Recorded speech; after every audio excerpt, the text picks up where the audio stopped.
This phase 4 has just been misinterest, misandry everywhere. Men are trash. White men are this. Men are that. Girl power go. It's pathetic. A few moments later. On the Joe Rogan Experience with Tim Pool and Jack Dorsey, they have got connections to the Obama administration. They have very clear connections to the actual, I think Clinton, I think maybe even with some Clintons as well. Let's try to give the other side a chance to explain themselves, and we're going to hear the heel versus babyface tell us this is all very good because now the center has taken hold and we're getting rid of the evil, dark-skinned trash because reasons. Know that he was banned from Twitter, but there again, I don't think that Joe Biden knows who Joe Biden is. But it doesn't matter. That move should never have been made. It was absolutely undemocratic to the hilt. It showed exactly what the politics was, and it showed exactly what they were trying to do to fudge certain things. Disgraceful. And good riddance to literal trash. Evil, nasty trash. So let's just scroll down a little bit. We saw the video yesterday where Elon walked in.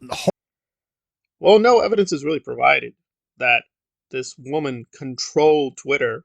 So I guess we just take that for granted. I mean, presumably it might be true that she has ties to the Obama administration or the Clintons. Okay, what does that mean? I guess that Obama, Clinton, Biden, they're working in tandem with Twitter and the MCU to destroy the white people. How? When? Why? Don't know. How is She-Hulk even tied? I mean, doesn't it star a white woman? Don't know that either. But I found it really remarkable that he goes just all the way with the lying and gaslighting because he says, listen, Elon Musk, he just wants all these voices. He just wants a good debate to prevent the violence. And his evidence for this is Donald Trump. That doesn't lead to physical violence or, wars.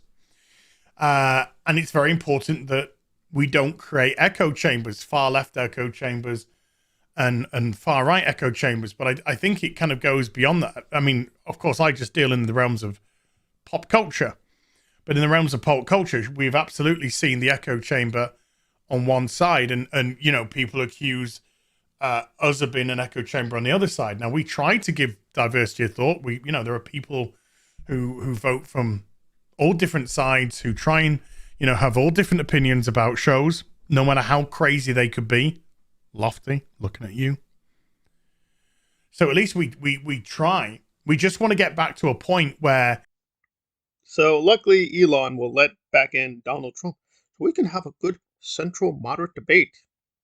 In other words, the very man calling for a fascist riot. We're trying to prevent the violence. We need to let this voice back in. So lacking the call for violence before Donald Trump, and now he's back, and that will help prevent violence by him calling for violence. Okay, all right.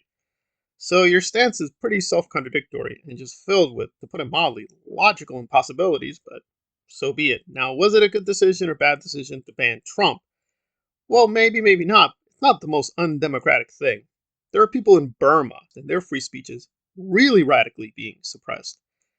I don't see you complaining about that, but we should be concerned that the beautiful white man, who's pretty violent and vicious and racist and has a track record of violence, we should be concerned with banning him. Because, I don't know, more reasons. But then to cap it off, heel versus babyface tells us he's not like one of these crazy people like David DePape, who has recently been caught being very violent and is apparently a big fan of this kind of content. I'm not even joking. He literally linked Josiah Rise's videos, and Josiah is very closely tied to Geeks and Gamers, which heel versus babyface is also tied to. But that's okay. That's all right because they represent the center.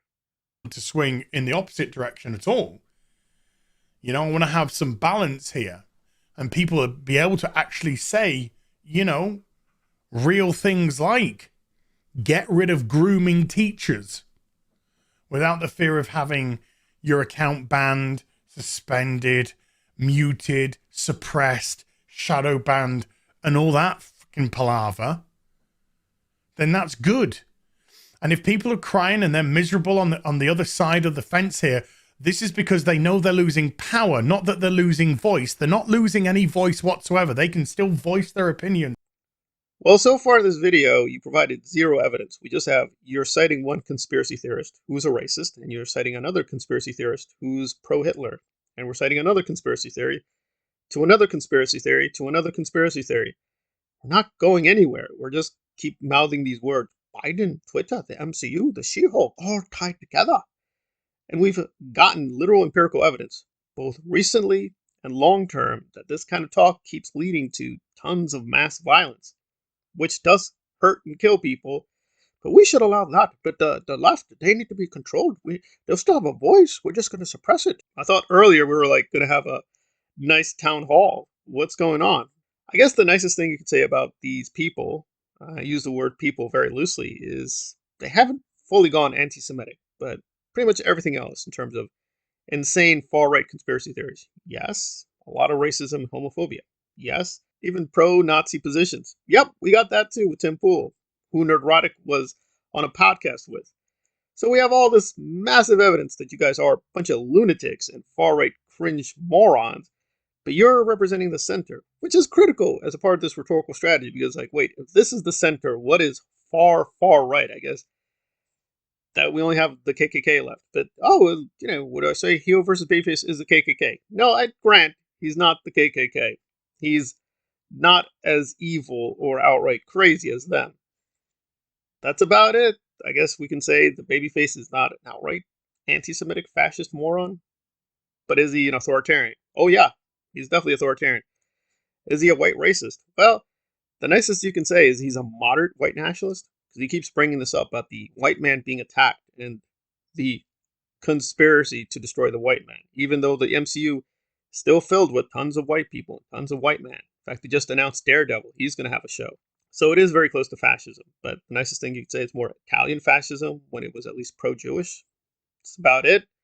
But everything else is being checked off on the list of indicators. We're dealing with some pretty extreme people. Whether it should be deplatformed or not, I think it should. Should it be allowed to be given a big voice? I don't think so. It's pretty dangerous, and now we know for a fact it is dangerous. But I do find it really shocking that they are trying to position themselves, when inevitably there's going to be a backlash, and they will be kicked off YouTube or Twitter or whatever. We just tried to tell the truth about Disney and the MCU and the beautiful white people being destroyed by the Twitter and the dark-skinned woman.